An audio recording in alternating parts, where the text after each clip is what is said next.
దేవుడు మనిషితో సంధి చేసుకోవడం లేదా ఒప్పందానికి వచ్చే ఒక సందర్భాన్ని మీ ముందుంచాలని ఆశపడుతూ ఉన్నాను. అపొస్తలుడైన పౌలు కొరింథీయులకు రాసిన పత్రిక 5వ అధ్యాయము 15వ వచనంలో మనం చూస్తున్నాం. జీవించు వారికి మీదట తమ కొరకు కాక తమ నిమిత్తము మృతి పొంది తిరిగి లేచిన వాని కొరకే జీవించుటకు ఆయన అందరి కొరకు మృతి పొందెననియు నిశ్చయించుకొనుచున్నాము. జీవించు వారికి మీదట తమ కొరకు కాక తమ నిమిత్తము మృతి పొంది తిరిగి లేచిన వాని కొరకే జీవించుటకు.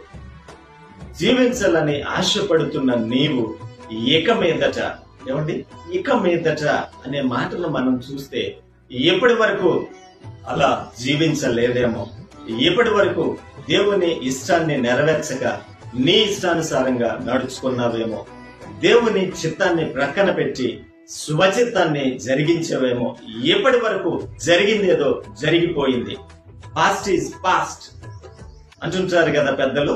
గతం గతః, జరిగిపోయింది.